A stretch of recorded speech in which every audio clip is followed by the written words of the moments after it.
What is up, my friends? It is Tuesday, and it is the bonus edition, meaning this week in Shohei Ohtani news is coming up right here in this episode. This one's going to be a blast. Let's get to it. It's a blowout, 8th inning, 10-3. Bases are loaded for Verlander, who waits on a 3-0 pitch. He swings, and it's a high fly ball, deep center field. It is gone! Home run! And a huge bat flip to celebrate. All right, Ben, start the show already. Another good week, of course, for Shohei Ohtani, Alex, because it's always a good week for him. So we got a lot we're going to dive into this week with him for sure. We do, which is like a great day at the office is just who Ohtani is now. Yeah. At the ballpark. Absolutely. So let's get to it. Yes. It's time for my favorite segment of all time this week in Shohei Ohtani news. We're going to talk about his outing on Sunday. It was Ohtani Day on Sunday. We'll talk about that. His 11th homer of the year as well. And also, we got to stop giving Shohei Ohtani grief. If you're not a fan of him or the Angels, why we have to stop with that. As well as Shohei maybe liking a little bit of pain or something in the dugout.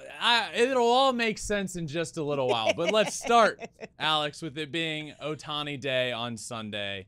And for me, very, very nice to see him get back to form on the mound. He did end up with a hit in the game, but in one way or the other, every time Shohei's pitching, he's going to do something at an elite level, whether it be have a great game pitching, have a great game offensively, and it feels like half the time we get a great game of both.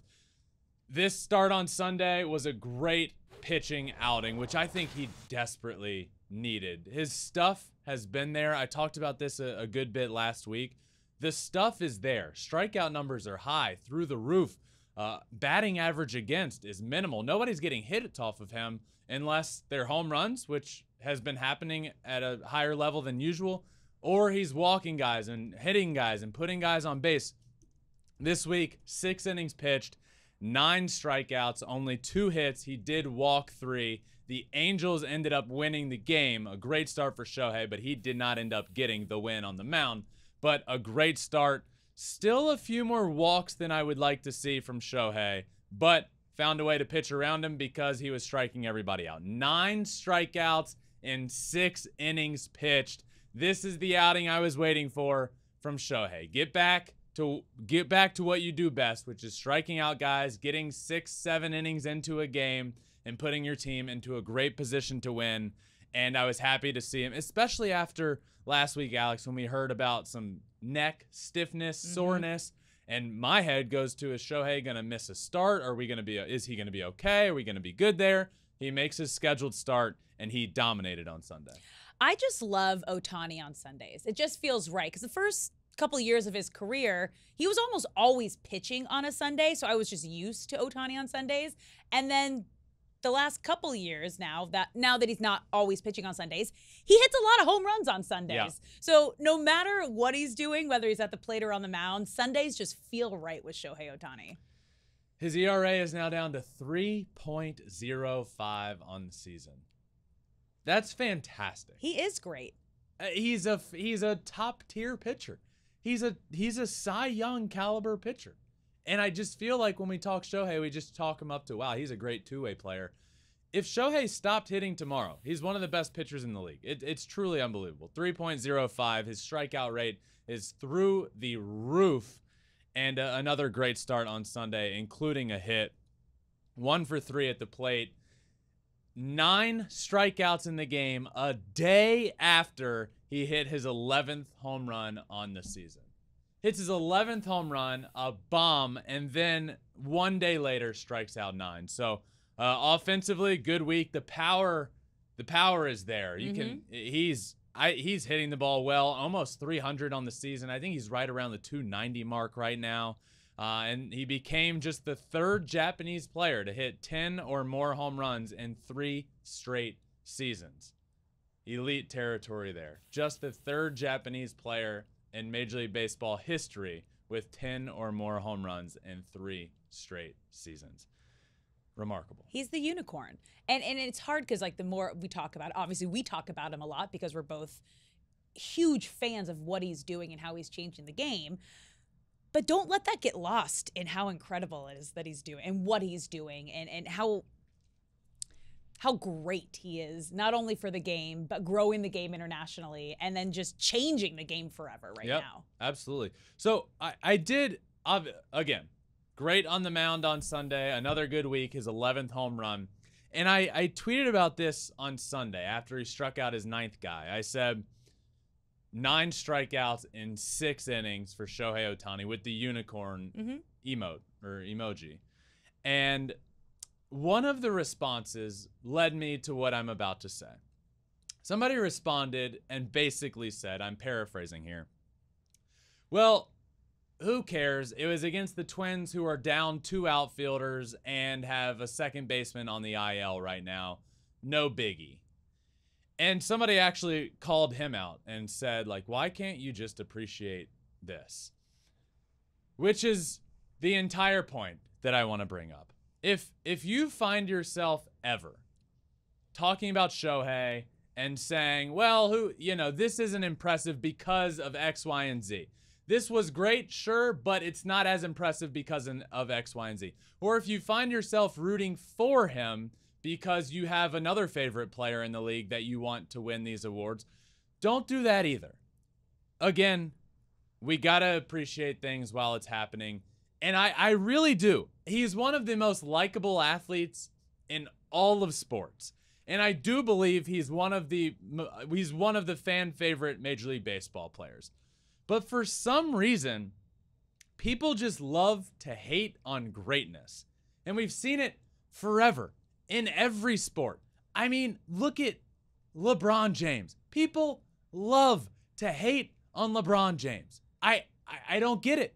And I didn't imagine this turning into a LeBron James rant, but I really don't get why we just hate on greatness. What has LeBron done in his career to hate on? He's one of the greatest of all time. He does unbelievable things off the court, great in the community with charity. He's been the staple athlete and one of the greatest, if not the greatest of all time. Yet people love to hate on him. And you look around all sports, yes, you can say like, well, if people hate you, you're doing something right. Well, why are we like that? Why are we like that? Just appreciate greatness. Love it while we have it. Say, you know what? My favorite player is so-and-so. And I don't like the Angels. I hate the Angels, but I respect and appreciate what Shohei is doing, and it is one of the most talented things we've ever seen. Somehow, at some point in our culture, it got to the point where it's cool to be like, well, I don't like that team, and this guy's not really that impressive, and then like jokingly be like, I know he's good. No, be amazed.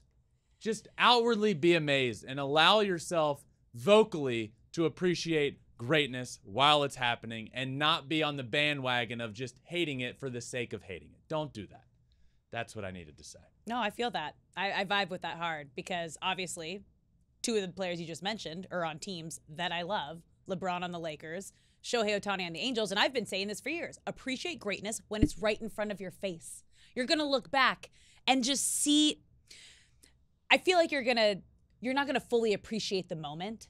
If you're hating this later on in life, when you look back, it's like, oh, wow, yeah, no, I lived through that. I watched that. Yeah. I saw something incredible happen that, with Shohei Ohtani, we might never see again after him. Yeah. So just do it. Just do it. Just do it. Well just be said. happy. Just do it. Great.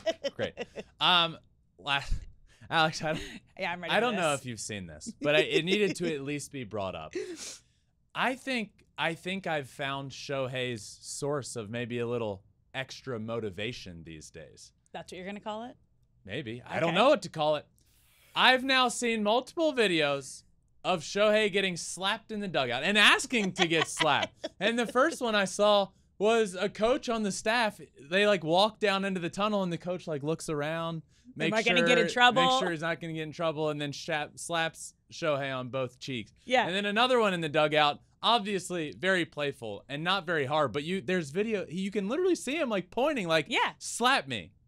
You know, sometimes it's like, sometimes players just need a little like wake up call. He doesn't, but maybe it's just like, hey, give me a little extra. It's like football players that like they run up to you with their helmet and they like headbutt you with their helmet. I don't think that's very smart. This is obviously not on that level, but just Head something taps. that caught my attention. Everyone's got their thing or their little kink. I don't know what you want to call it. And maybe this is Shohei Ohtani's he likes little baby slaps.